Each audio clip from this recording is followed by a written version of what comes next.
Trump fait machine arrière sur la séparation des familles à la frontière. Dans un spectaculaire retournement, Donald Trump a décidé de mettre fin aux séparations des familles de migrants arrivés illégalement aux États-Unis, qui ont provoqué une vague d'indignation mondiale et un profond malaise au sein de son parti. L'incertitude demeurait cependant sur le sort des plus de 2300 enfants et jeunes migrants qui ont été séparés de leurs parents depuis début mai après l'arrestation de ces derniers à la frontière avec le Mexique. Cela me tient particulièrement à cœur. Nous n'aimons pas voir des familles séparées, a affirmé le président américain dans le bureau ovale en signant le décret mettant fin aux séparations systématiques.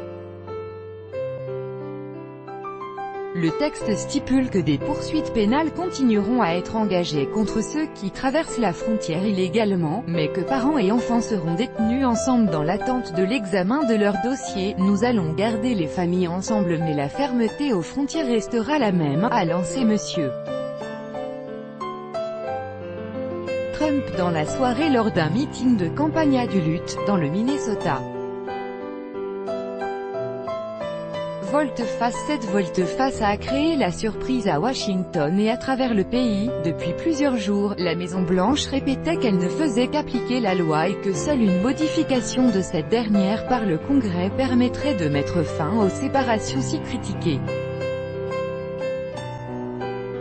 Nombre d'élus et d'organisations de défense des droits de l'homme ont dénoncé le cynisme du locataire de la Maison-Blanche. Le président s'accorde le mérite d'avoir héroïquement résolu la crise scandaleuse créée de toutes pièces par sa propre politique, a ironisé David Axelrod, ancien conseiller de Barack Obama.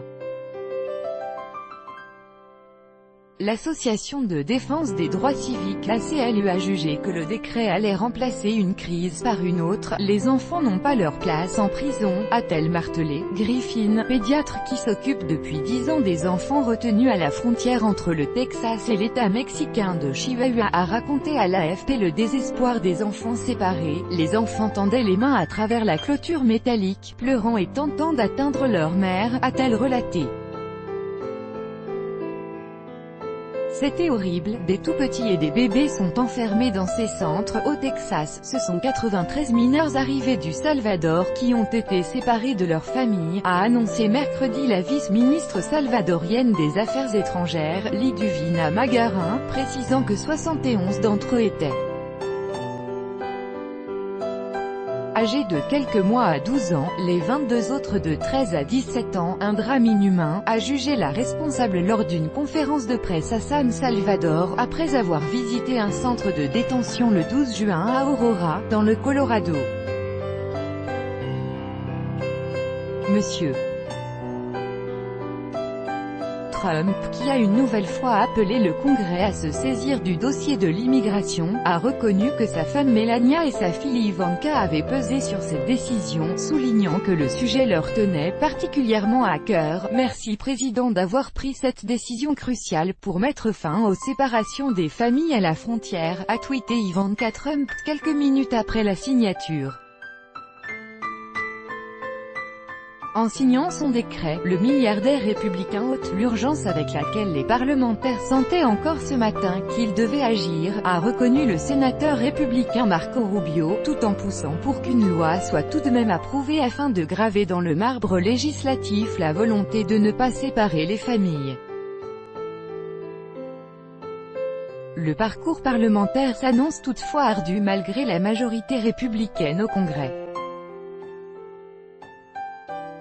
Dans une certaine confusion, le chef de file des Républicains à la Chambre des représentants, Paul Ryan, avait annoncé quelques heures plus tôt qu'il soumettrait au vote jeudi un projet de loi afin d'empêcher ces séparations. Mais il n'est pas encore certain qu'il parvienne à rallier toutes ses troupes autour d'un texte qui devrait inclure également d'autres volets sur l'immigration, crispant ses ailes dures comme modéré, statut des Dreamers, nette réduction de l'immigration légale. Les démocrates, eux, ont déjà dit qu'ils ne voteraient pas pour cette loi. Et même si elle passe la chambre basse, son approbation est largement compromise au Sénat, où les républicains disposent d'une très faible marge, 51 à 49, le pape donne de la voix à une manifestation à Washington pour protester contre la politique de l'administration Trump d'arrêter les immigrants clandestins et de mettre les enfants dans des centres d'accueil loin de leurs parents. Copyright AFP, Alex Edelman. Les images de ces milliers d'enfants en pleurs arrêtés puis placés dans des centres, divisés en cages grillagées ou dans des camps faits de tentes, ont fait scandale.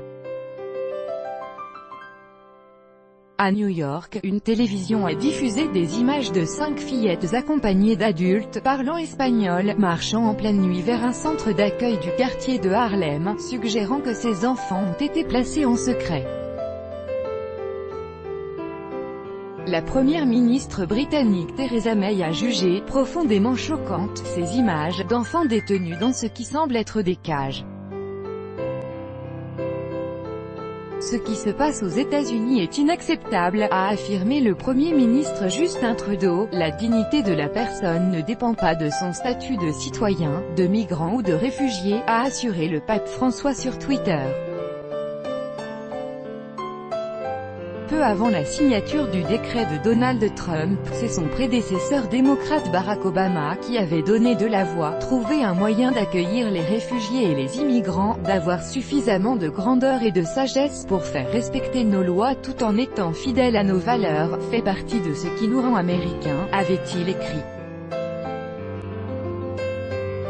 Tout droit de reproduction et de représentation réservé, copyright 2018, Agence France Presse.